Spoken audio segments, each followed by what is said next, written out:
Hello everyone, कैसे हैं आप सब। और आपका बहुत बहुत स्वागत है हमारे इस यूट्यूब चैनल जिसका नाम है जाविश फिजिक्स। और क्लास 12 के इस लेक्चर में जो कि चैप्टर 7 का लेक्चर नंबर 9 है, इसमें हम लोग स्टडी करेंगे एलसी ऑसिलेशन के बारे में। और इसमें हम लोग कुछ रिजल्ट तक पहुंचेंगे। और उस रिजल्ट को पहले मैं डिस्कस कर दूं कि वो रिजल्ट एक्चुअली में है क्या। हमारे घर में इन्वर्टर लगा है और आपने ये चीज़ नोटिस किया होगा या कहीं से खबर सुनी होगी कि इन्वर्टर में आप लगाते क्या है, डीसी बैटरी लगाते हैं। डीसी करंट मतलब कि डायरेक्ट वोल्टेज, डायरेक्ट करंट देते हैं। और आप ये उम्मीद करते हैं कि जब आप इन्वर्टर से अगर आपको कोई शॉक लगे, इलेक्ट्रिकल शॉक लगे, तो आप मरेंगे नहीं, आपको कुछ होगा नहीं, क्योंकि आपके दिमाग में ये बात होती है कि आपने बैटरी लगाया हुआ है। लेकिन एक्चुअली होता यह है कि जैसे ही इलेक्ट्रिसिटी नहीं है और आपने बैटरी वाले इन्वर्टर से, मतलब इन्वर्टर है और उसमें जो बैटरी लगी है उससे आप कुछ काम कर रहे हैं और आपको शॉक लग जाता है। और शॉक लग जाता है तो आपकी उम्मीद से ज़्यादा, मतलब आपने क्या उम्मीद किया था कि बैटरी है और बैटरी से करंट आपको नहीं लगने वाली है, लेकिन यहाँ देख रहे हैं कि आपको इस कदर करंट लगी है कि आप मरने के कगार पे हैं। ऐसा बहुत सारी न्यूज़ें आपने सुनी होगी या कभी, अल्लाह ना करे कभी ऐसा हो, लेकिन आपने सुना होगा। ठीक है, तो यहाँ पर एक्चुअली में हुआ क्या, आपने देखा क्या कि बैटरी है, डीसी बैटरी है और आपने इन्वर्टर से उसको कनेक्ट किया है और झटका जो आपको लग रहा है वो आपको एसी वाला लग रहा है। आपको झटका क्यों लगा? क्योंकि जो आपका इन्वर्टर है, जो डीसी वोल्टेज मतलब डीसी बैटरी से कनेक्टेड है, वो उसने एक्चुअली में किया ये कि उसने डीसी करंट को एसी करंट में तब्दील कर दिया, चेंज कर दिया, और इस वजह से आपको झटका लगा है। ठीक है, तो यहाँ पर ये जो पूरा मैकेनिज्म है डीसी टू एसी, ये हम लोग समझेंगे। और ये समझने के लिए हमें पढ़ना होगा एलसी ऑसिलेशन।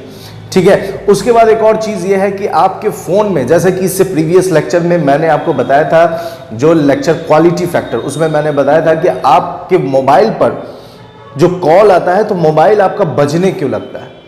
एक पार्टिकुलर नंबर से किसी के कॉल आया और आपके फ़ोन में वो वाइब्रेशन आने लगे और वो आपके मोबाइल में रिंगटोन बजने लगा, तो ये इसके पीछे बजने का रीज़न क्या है।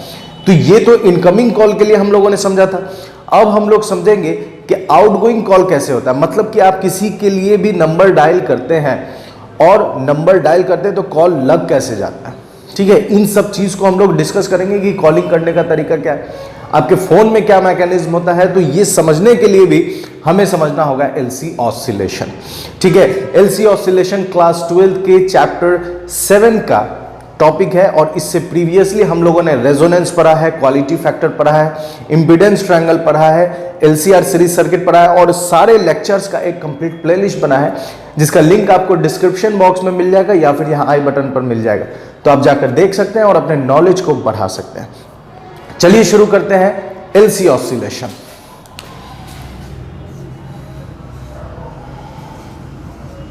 एलसी ऑसिलेशन, एलसी ऑसिलेशन बहुत बेहतरीन तरीके से समझ में आएगा आपको।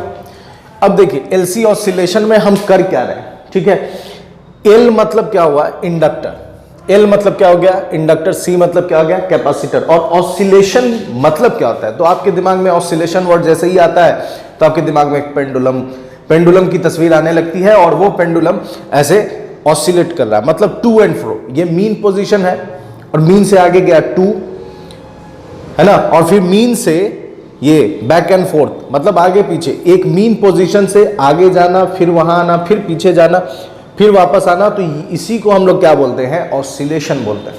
तो एलसी ऑसिलेशन। अब देखिए हम यहां पर करेंगे क्या, हम यहां पर ये करेंगे कि हम सबसे पहले एक सर्किट लेते हैं और उस सर्किट में इंडक्टर डाल देते हैं। ठीक है, इंडक्टर को,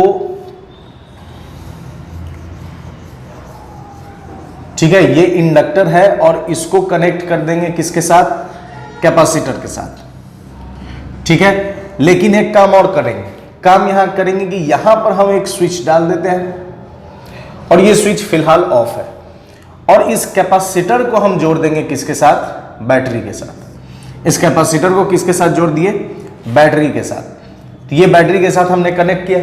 जैसे ही हम बैटरी के साथ कनेक्ट करेंगे तो ये बैटरी से ये कैपेसिटर चार्ज हो जाएगा। और कितना चार्ज होगा, तो देखिए बैटरी के इस वाले हिस्से पर पूरा पॉजिटिविटी मतलब पॉजिटिव चार्ज क्योंकि ये पॉजिटिव टर्मिनल से जुड़ा हुआ है, और इस वाले हिस्से पर निगेटिव क्योंकि ये निगेटिव टर्मिनल से जुड़ा हुआ है। ठीक है, अब हमने क्या किया कि कैपेसिटर को चार्ज कर दिया। अब जैसे ही हम कैपेसिटर को चार्ज कर देंगे तो क्या होगा, देखिए अब हम चार्ज कर दिए, अब हम अगले स्टेज में क्या करेंगे, देखिए ये हो गया पहला पिक्चर है। अब दूसरे पिक्चर में क्या करना है, देखिए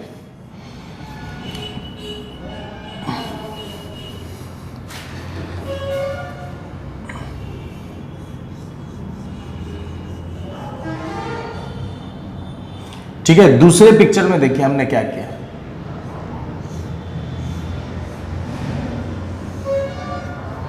यहां जो स्विच था, जो कि कैपेसिटर पूरा चार्ज है और कैपेसिटर से चार्ज इधर उधर नहीं जाएगा क्योंकि जो सर्किट है वो मेरा ओपन सर्किट है। अब मैंने बैटरी हटा दिया, कैपेसिटर को चार्ज करने के बाद बैटरी को मैंने हटा दिया, और यहां जो स्विच है, इस स्विच को हम परमानेंटली क्या कर देते हैं, हटाकर एक कनेक्शन कर देते हैं। या मान लीजिए कि यहां पर हमने एक स्विच था जिसे अब हमने ऑन कर दिया। अब जैसे ही हम ऑन करेंगे तो इस वाले कंडीशन में देखिए क्या क्या चीज है। इस वाले कंडीशन में ये हमारा इंडक्टर L है और ये हमारा कैपेसिटर C है। तो यहां पर इलेक्ट्रिक फील्ड है, पॉजिटिव से निगेटिव की तरफ इलेक्ट्रिक फील्ड E वेक्टर। तो इस वाले केस में क्या क्या चीज है, इस वाले केस में इलेक्ट्रिक फील्ड कैसा है, मैक्सिमम इलेक्ट्रिक फील्ड है, मैक्सिमम करंट इसमें से कोई पास नहीं हो रही है। इलेक्ट्रिकल एनर्जी कितनी है, इलेक्ट्रिकल एनर्जी भी कैसी है, मैक्सिमम। अब इस वाले केस में कोई करंट पास नहीं हो रही है, तो आई यहां पर कितना है, आई कितनी है, 0। तो जब करंट पास नहीं हो रही है तो magnetic field, source of magnetic field, एक तो मैग्नेट होगा और दूसरा इलेक्ट्रिक करंट। तो इलेक्ट्रिक करंट नहीं है तो मैग्नेटिक फील्ड भी नहीं है, तो आई यहां पर 0, मैग्नेटिक फील्ड भी कितना, मैग्नेटिक फील्ड भी 0, मैग्नेटिक एनर्जी कितना होगा, वो भी 0 होगा। अब चूंकि हमने स्विच ऑन कर दिया है तो इसका दूसरा स्टेज देखिए, ये सेकेंड और थर्ड फिगर। अब देखिए थर्ड फिगर में क्या है, तो थर्ड फिगर में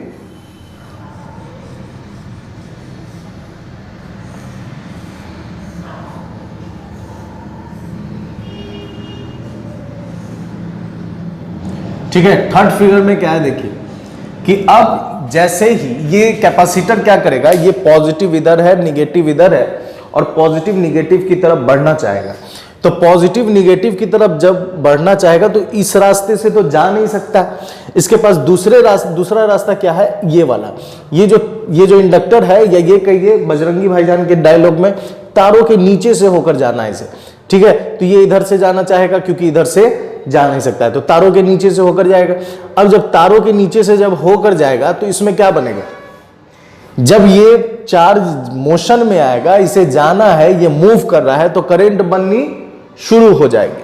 करंट बननी शुरू हो जाएगी तो यहां पर जो देख सकते हैं बहुत ज्यादा इलेक्ट्रिक फील्ड था, वो इलेक्ट्रिक फील्ड अब घट रहा है, वो इलेक्ट्रिक फील्ड घट रहा है, और अल्टीमेटली क्या बनना शुरू हो गया, क्या बननी शुरू हो गई, करंट बननी शुरू हो गई। अब जैसे जैसे करंट बननी शुरू हो जाएगी तो इंडक्टर में, ये इंडक्टर एज ए सोलेनॉइड है, तो ये अपने अंदर मैग्नेटिक फील्ड भी बनाना शुरू कर देगा। अभी इनिशियली बहुत कम मैग्नेटिक फील्ड बन रहा। तो इस स्टेज में क्या हुआ, इस स्टेज में ई वेक्टर जो मैक्सिमम था वो क्या हो रहा है, डिक्रीज। ठीक है, इलेक्ट्रिकल एनर्जी भी क्या हो रही है, डिक्रीज। आई क्या हो रहा है, आई के साथ क्या केस है, करंट बढ़ रही है तो इंक्रीज। मैग्नेटिक फील्ड क्या होगा, इंक्रीज, और मैग्नेटिक एनर्जी भी क्या होगा, इंक्रीज। तो इतने में आपने देखा क्या क्या कि सबसे पहले हमने इंडक्टर लिया, कैपेसिटर और एक स्विच है जो कि ऑफ है, और कैपेसिटर को बैटरी से जोड़ करके कैपेसिटर को चार्ज कर लिया। फिर हमने बैटरी हटा दी और उसके बाद स्विच ऑन कर दिया, स्विच ऑन किया। तो इस वाले स्टेज में ये केस था कि इलेक्ट्रिक फील्ड मैक्सिमम है, इलेक्ट्रिकल एनर्जी भी मैक्सिमम है, चूंकि कोई करंट फ्लो नहीं हो रही है इस वजह से करंट 0, मैग्नेटिक फील्ड भी 0 और मैग्नेटिक एनर्जी भी 0। अब यहां पर जैसे ही हम स्विच ऑन करते हैं, ठीक है, हमने स्विच ऑन किया इसको ऑफ कर देते हैं। स्विच ऑन किया, स्विच ऑन करते ही ये सारे पॉजिटिव इधर जाना चाहते हैं लेकिन जा नहीं पा रहे हैं क्योंकि इधर से कोई रास्ता नहीं। तो इन्होंने सोचा कि तारों के नीचे से चले, तो इधर से जाना शुरू किए, तो इलेक्ट्रिक फील्ड यहां पर घटनी शुरू हो गई, इलेक्ट्रिकल एनर्जी भी घटने लगी, करंट इंक्रीज होने लगी, मैग्नेटिक फील्ड इंक्रीज और मैग्नेटिक एनर्जी भी इंक्रीज। अब यहां पर क्या हुआ देखिए, ठीक है। अब यहां पर तीसरे चौथे स्टेज में क्या होगा देखिए,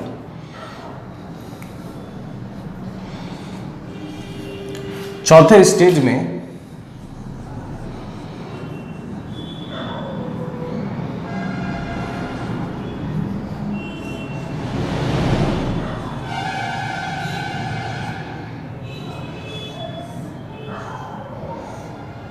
ठीक है, चौथे स्टेज में क्या है देखिए, यहां पर जितने भी चार्जेस थे वो सब के सब निकल गए। तो पहले मैक्सिमम था, फिर डिक्रीज हुआ, अब यहां पर कोई इलेक्ट्रिक फील्ड नहीं है, कोई इलेक्ट्रिक फील्ड नहीं है, और करंट जितने भी चार्ज थे सब इसमें से मूव होने लगे और सारा मैग्नेटिक फील्ड में, मतलब जब करंट मैक्सिमम हो गया है, यहां पर मैग्नेटिक फील्ड बढ़ा देते हैं, तो इस वाले केस में देखिए ई वेक्टर कितना हो गया, 0, तो इलेक्ट्रिकल एनर्जी भी कितनी, 0। आई कैसी हो गई, मैक्सिमम, तो मैग्नेटिक फील्ड भी कैसा होगा, मैग्नेटिक फील्ड भी मैक्सिमम, मैग्नेटिक एनर्जी भी मैक्सिमम। तो अब क्या हुआ देखिए, चूंकि यहां पर कोई रास्ता नहीं था, जैसे ही हमने स्विच ऑन किया ये सारे चार्जेस इधर जाने शुरू हो गए, तो इलेक्ट्रिक फील्ड घटनी शुरू हो गई, इलेक्ट्रिकल एनर्जी भी घटनी शुरू हो गई, करंट बननी शुरू हो गई, मैग्नेटिक फील्ड बनना शुरू हो गया और मैग्नेटिक एनर्जी भी बनने लगी। अब जब यहां से जितने भी चार्जेस थे सब के सब चले गए, तो सब के सब यहां पहुंच गए, तो जितने भी चार्जेस थे सब चले गए, तो इलेक्ट्रिक फील्ड यहां पर अब कुछ नहीं है, मतलब 0, इलेक्ट्रिकल एनर्जी भी 0, करंट कितनी हो गई, मैक्सिमम, क्योंकि जितने थे सब चले गए, मैग्नेटिक फील्ड भी मैक्सिमम क्योंकि मैक्सिमम करंट है, और मैग्नेटिक एनर्जी भी मैक्सिमम हो जाएगी। अब यहां पर इसके आगे क्या हुआ, तो इसके आगे जब देखिए, तो ये जो चार्ज, ये जो मैग्नेटिक फील्ड है, ये मैग्नेटिक फील्ड, ये जो इंडक्टर ने मैग्नेटिक फील्ड बनाया है, इसने क्या किया, यहां पर अब थोड़ा इसके बारे में समझना है कि इसने किया क्या। इसने ये किया कि सारे चार्ज को अपने पास होल्ड कर लिया, ठीक है।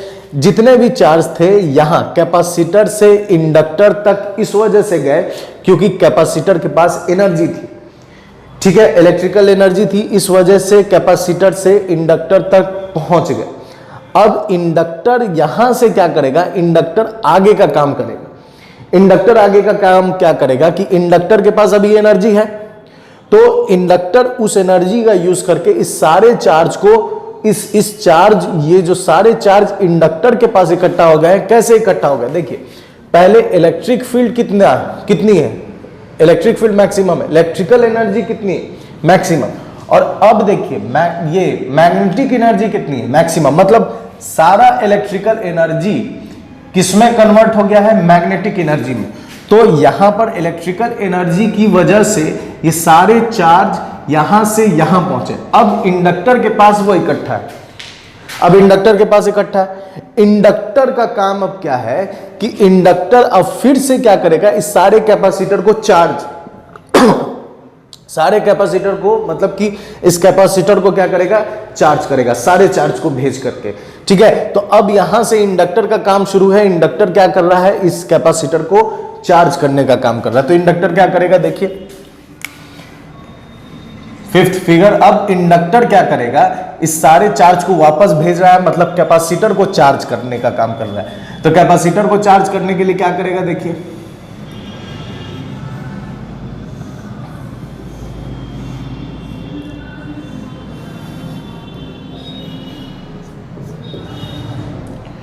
ठीक है, इस कैपेसिटर को चार्ज करने के लिए ये जब चार्ज भेजेगा यहां से, तो मैग्नेटिक फील्ड यहां पर अब आनी शुरू हो जाएगी, पॉजिटिव निगेटिव इलेक्ट्रिक फील्ड शुरू हो जाएगा, पॉजिटिव टू निगेटिव करंट बननी शुरू हो जाएगी। तो अब देखिए यहां पर अब ई वेक्टर के साथ क्या केस है, इलेक्ट्रिक फील्ड यहां पर बनने लगा है, तो इलेक्ट्रिक फील्ड क्या हो रहा है, इंक्रीज, तो इलेक्ट्रिकल एनर्जी भी क्या, इंक्रीज, करंट डिक्रीज,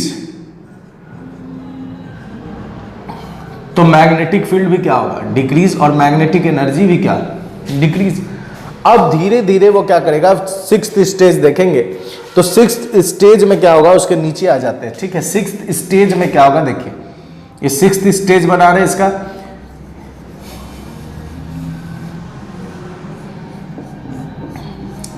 ठीक है। सिक्स्थ स्टेज में क्या होगा, तो ये मैग्नेटिक फील्ड, अब मैग्नेटिक फील्ड डिक्रीज होनी शुरू हो गई है, ठीक है।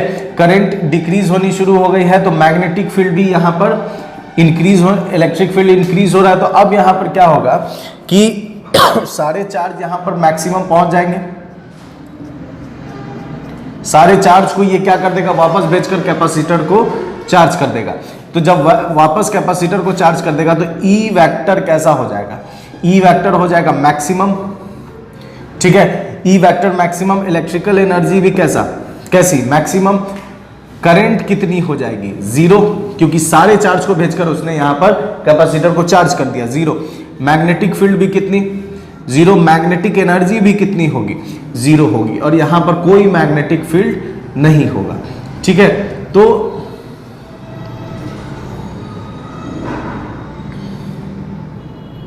ये इंडक्टर ने वापस कैपेसिटर को क्या कर दिया, चार्ज कर दिया। अब यहां पर इसका अगर हम फिगर बनाएं, इसका अगर हम ग्राफ बनाएं, तो ग्राफ कैसा बनेगा, देखिए यहां पर थोड़ा अब इस कंसेप्ट को समझना, फिर उसके आगे हम लोग बढ़ेंगे। यहां पर अगर हम ग्राफ बनाएं, ठीक है, तो ग्राफ बना रहे हैं, ये टाइम है और ये करंट, ठीक है, ये निगेटिव में करंट, ठीक है, ये जीरो। अब देखिए तो हम, ये एक्सिस टाइम वाला एक्सिस है, ये करंट, और ये निगेटिव में। इनिशियली यहां से हम देखें तो इलेक्ट्रिकल एनर्जी मैक्सिमम है, करंट कितनी है, जीरो। करंट बढ़नी शुरू हो गई और करंट कितना हुआ, मैक्सिमम। अब यहां पर देखिए कि इस वाले केस में इलेक्ट्रिकल एनर्जी है, मतलब कैपेसिटर के पास एनर्जी है, और सारी एनर्जी कहां पहुंची है, इंडक्टर के पास। सारी एनर्जी कहां पहुंच गई, इंडक्टर के पास। तो जब इंडक्टर के नेचर को समझिए कि हमने एलसीआर और जो सबसे प्रीवियस, सबसे स्टार्टिंग लेक्चर में हम लोगों ने क्या समझा था कि सेपरेट सर्किट है, एसी सर्किट में हमने रेजिस्टर को डाला, इंडक्टर को डाला, कैपेसिटर को डाला। तो हमने क्या समझा, हमने ये समझा कि इंडक्टर का नेचर क्या है, इंडक्टर करंट को डीले करता है, इंडक्टर करंट को डीले करता है, कैपेसिटर वोल्टेज को डीले करता है। इंडक्टर करंट को डीले करेगा, कितना डीले करता है, कितने फेज से डीले करता है, तो π/2 से डीले करता है। कैपेसिटर वोल्टेज को कितना डीले करेगा, तो π/2 से डीले करेगा, π/2 फेज से डीले करता है। तो इंडक्टर के पास, इंडक्टर का नेचर क्या है, करंट को डीले करना। कितना डीले करना, π/2, π/2 फेज से डीले करना। और π/2 फेज से जब डीले करेगा तो टाइम कितना निकल जाएगा वहां पर, तो टाइम निकलेगा T/4। इस पूरे टाइम को अगर हम यहां डिवाइड कर दें कि यहां टोटल टाइम T है, तो हाफ इसका हो जाएगा कितना, T/2, और ये हाफ कितना होगा, T/4, और इसका हाफ कितना हो जाएगा, तो 3T/4। तो T/4 मतलब π/2 डीले करेगा, तो वो कितना हो जाएगा, हाफ का भी हाफ, तो T/4। तो अब देखिए इसका अगर हम ग्राफ बनाएं तो ग्राफ कैसे बनेगा, करंट जीरो है, करंट इंक्रीज होनी शुरू हो गई, तो करंट इंक्रीज होनी शुरू हो गई, इंक्रीज होते होते करंट कितना है, करंट कितनी है, मैक्सिमम, तो मैक्सिमम मान लेते हैं, करंट यहां पहुंच गई। टाइम कितना निकल गया, हाफ का भी हाफ, हाफ का भी हाफ, T/4, ठीक है, इतना पहुंच गया। तो ये डिले क्यों हुआ है, इस वजह से हुआ है क्योंकि इंडक्टर का नेचर ही है, इंडक्टर का नेचर ही है कि जब आप उसको पोटेंशियल दीजिएगा तो इनिशियली वो उसको अपोज करेगा कि इसमें से करंट नहीं जाना है, और फिर वो बाद में अपोज करता है, लेकिन उस अपोज के बाद में उसको क्या करने लगेगा, सपोर्ट करने लगेगा। तो यहां पर ये इनिशियली अपोज किया, और धीरे धीरे इसमें जब करंट मैक्सिमम हो गई तो अब यही इंडक्टर क्या करेगा, आगे कैपेसिटर को चार्ज करने के लिए सारे चार्ज को आगे भेज देगा, मतलब अब सपोर्ट करने लगेगा और सारे चार्ज को यहां भेज देगा। मतलब एक बार कैपेसिटर एनर्जी ट्रांसफर कर रहा है इंडक्टर में, मतलब इलेक्ट्रिकल एनर्जी कन्वर्ट हो जाएगा मैग्नेटिक एनर्जी में, और फिर मैग्नेटिक एनर्जी कन्वर्ट होगा किसमें, इलेक्ट्रिकल एनर्जी में। तो इतना का अगर हम ग्राफ बनाएं ठीक है, इतने का अगर हम ग्राफ बनाएं तो देखिए मैक्सिमम, तो यहां ये मैक्सिमम और फिर उसके बाद डिक्रीज होनी शुरू हो गई करंट डिक्रीज, क्योंकि डिक्रीज इसलिए क्योंकि अब इंडक्टर क्या कर रहा है, चार्ज को आगे भेजकर कैपेसिटर को चार्ज करने का काम कर रहा है रिवर्स डायरेक्शन में, उल्टे डायरेक्शन में। कैसे मालूम उल्टे डायरेक्शन में, तो देखिए इस इनिशियली इस तरफ जो लेफ्ट साइड है वो पॉजिटिव प्लेट है और इस तरफ क्या है, इस वाले में देखिए तो राइट साइड जो है वो पॉजिटिव प्लेट है। तो करंट डिक्रीज होते होते कितनी हो जाएगी, 0। तो इस पूरे प्रोसेस में टाइम कितना लग गया, इस पूरे प्रोसेस में टाइम लग गया है T/2, मतलब हाफ टाइम कंप्लीट हो गया। ठीक है, अब हाफ टाइम कंप्लीट, अब ये हाफ टाइम का हमने फिगर बना लिया। अब इसके बाद देखिए ये 6th केस था, अब 6th केस के बाद हम लोग 7th केस देखेंगे। तो 7th केस में क्या है देखिए,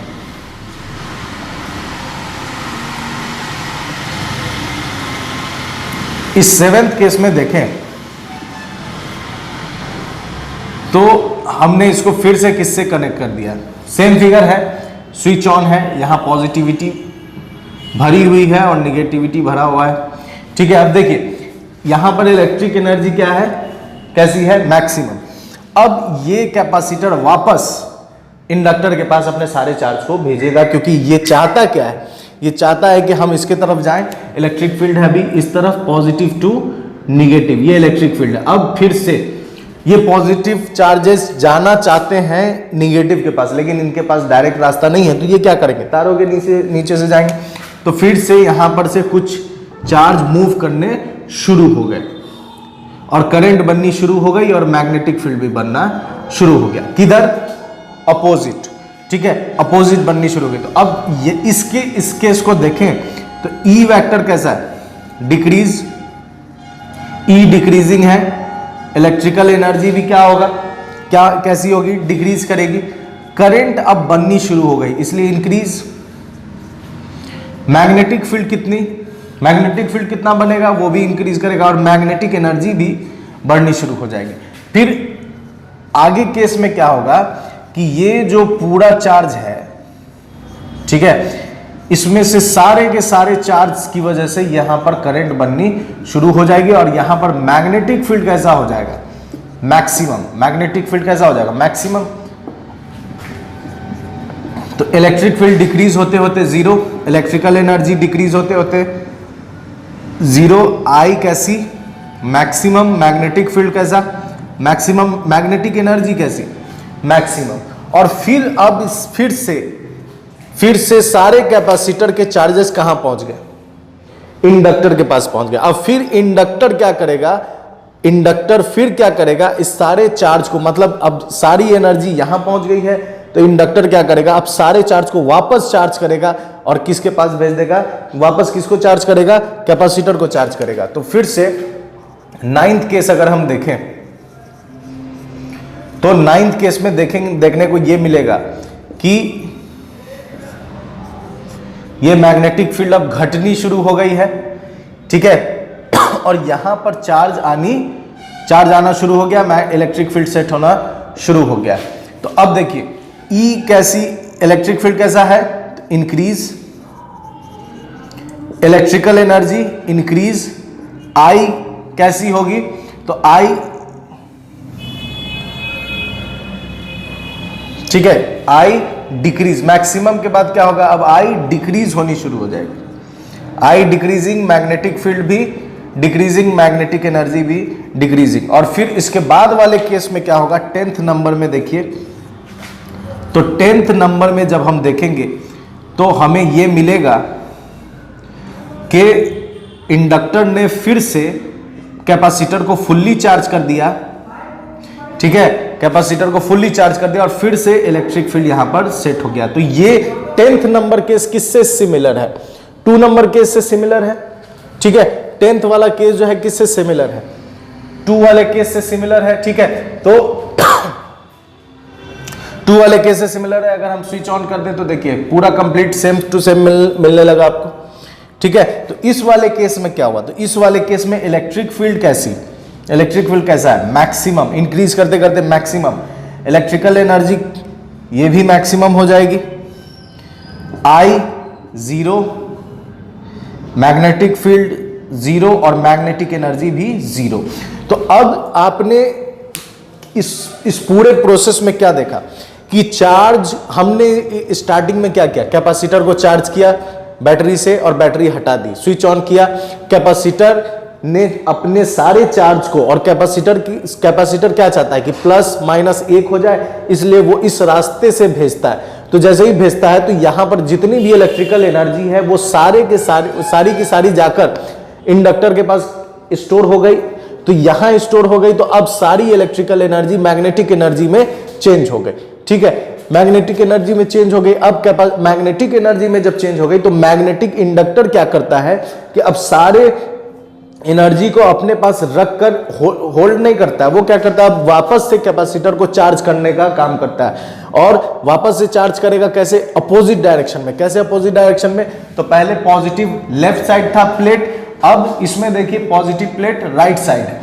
फिर चार्ज करेगा और फुल चार्ज कर देगा, फुल चार्ज कर देगा। तो फिर से कैपेसिटर क्या करेगा कि कैपेसिटर के पास जो चार्ज है वो चाहेगा फिर से निगेटिव के पास मिले, और फिर से निगेटिव के पास जब मिलने की कोशिश करेगा तो फिर से ये किधर से जाएगा, तारों के नीचे से होकर जाएगा, और फिर तारों के नीचे से होते हुए फिर से कैपेसिटर को क्या, कैपेसिटर की एनर्जी किस में चेंज हो जाएगी, मैग्नेटिक एनर्जी में चेंज हो जाएगी। और फिर से मैग्नेटिक इंडक्टर क्या करेगा, फिर से वापस उसको चार्ज करेगा अपोजिट डायरेक्शन में। तो आप देखें इस वाले केस में करंट ऐसे गई क्लॉकवाइज, करंट कैसी गई, क्लॉकवाइज। यहां पर करंट, अब यहां पर करंट जब क्लॉकवाइज गई है, ठीक है, करंट यहां पर क्लॉकवाइज। अब यहां 6 के बाद देखिए करंट कैसी जा रही है, एंटी क्लॉकवाइज, एंटी क्लॉकवाइज है। तो हाफ में क्लॉकवाइज, हाफ में एंटी क्लॉकवाइज। और फिर अगर हम इसके लिए भी 6 के बाद अगर हम 7 से ग्राफ बनाए तो ग्राफ कैसी बनेगी, देखिए यहां पर आई इंक्रीज होनी शुरू हो गई, आई यहां तक कितनी थी, 0। अब आई कितनी होनी शुरू हो गई, इंक्रीज। अब जब आई इंक्रीज होनी शुरू हो गई है तो फिर से आई मैक्सिमम कितना, तो फिर से वही कंसेप्ट की इंडक्टर कितना डिले करेगा, T/2। तो T/2 में करंट कितनी हो जाएगी, मैक्सिमम हो जाएगी, यहां पर मैक्सिमम। और फिर डिक्रीज होते होते फिर करंट कितनी हो जाएगी, 0। तो ये सारा डिले कितना करेगा, T/2। तो अगर हम नीचे का ग्राफ बनाए तो नीचे का ग्राफ कुछ ऐसा बनेगा। तो आप देखें कि ये जो नेचर है, ये नेचर कैसा है, एसी वाला नेचर है।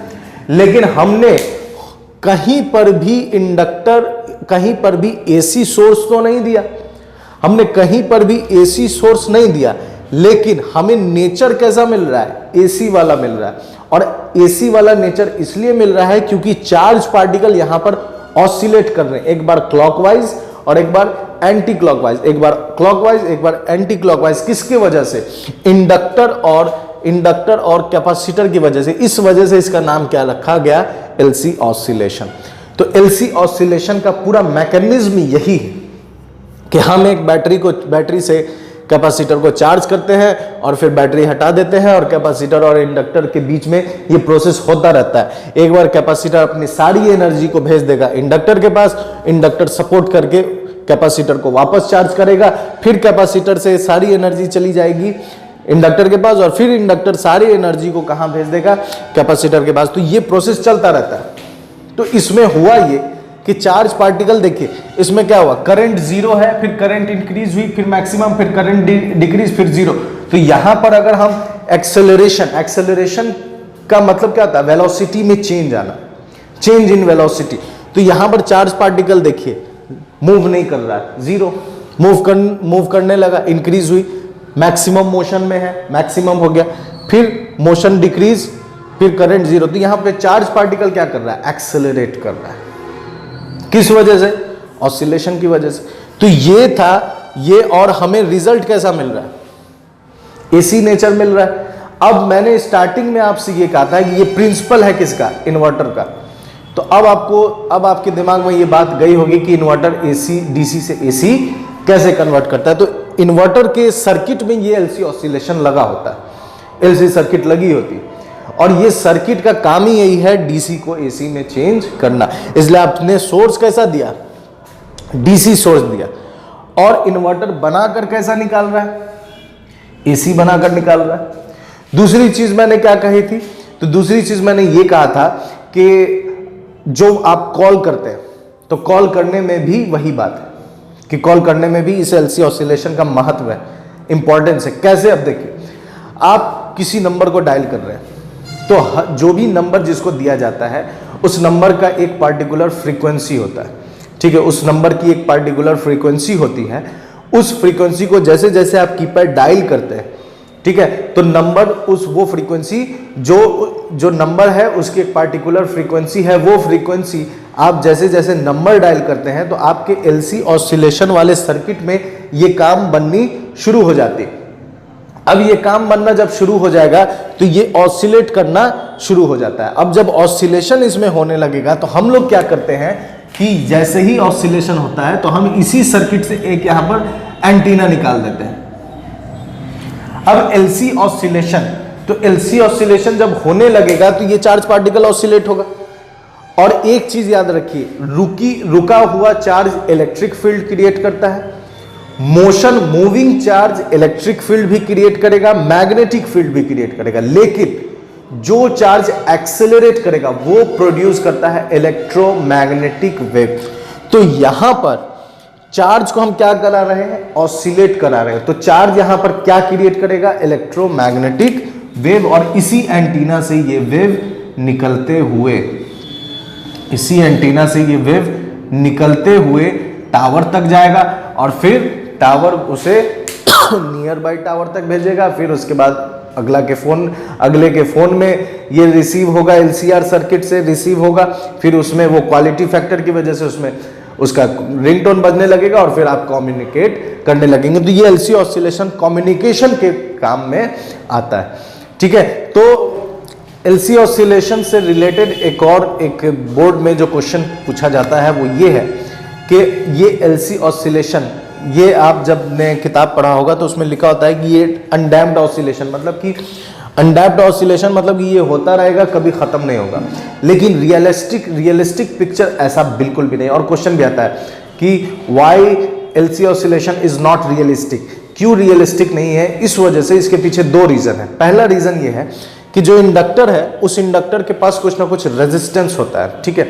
तो जब ये रेजिस्टेंस होगा, तो जब ये चार्ज डिस्चार्ज और फिर चार्जिंग वाले प्रोसेस में आएगा तो उस रेजिस्टेंस की वजह से चार्ज के पास जो एनर्जी होगी वो कंज्यूम हो जाएगी। और जब एनर्जी कंज्यूम हो जाएगी तो फिर उसके पास उतनी एनर्जी नहीं हो पाएगी कि वो इस प्रोसेस को पूरा करे और रिपीट करता रहे। तो एक वक्त के बाद ये ऑसिलेशन खत्म हो जाएगा, इट विल डाई, ठीक है। और दूसरा रीजन ये है कि अगर मान लेते हैं, एक केस मान लेते हैं कि इसके पास रेजिस्टेंस नहीं है, तो रेजिस्टेंस जब नहीं है तो इस ऑसिलेशन की वजह से क्या होगा, क्या अभी मैंने आपको बताया कि ये इलेक्ट्रोमैग्नेटिक वेव इमिट करने लगेगा, ये accelerated charge electromagnetic wave release करने लगेगा, इमिट करने लगेगा। तो वो सारी एनर्जी इस इलेक्ट्रोमैग्नेटिक वेव के माध्यम से फिर से खत्म होनी शुरू हो जाएगी और एक वक्त के बाद ये फिर से खत्म हो जाएगा। तो ये रियलिस्टिक इस वजह से नहीं है क्योंकि ये दो कॉजेज हैं इसके पास जिसके वजह से ये एक वक्त के बाद फिनिश हो जाता है। उम्मीद करते हैं कि एलसी ऑसिलेशन बेहतरीन तरीके से आपको समझ में आया होगा। अगर इसमें या किसी भी टॉपिक में अगर आपको जरा सा भी डाउट है तो बेशक कमेंट बॉक्स में अपने डाउट को पोस्ट करें और इंशाल्लाह मैं उसके ऊपर वीडियो बनाऊंगा। तो मेरे साथ बने रहने के लिए बहुत बहुत शुक्रिया। अपना ख्याल रखें। गुड बाय एंड खुदा हाफिज।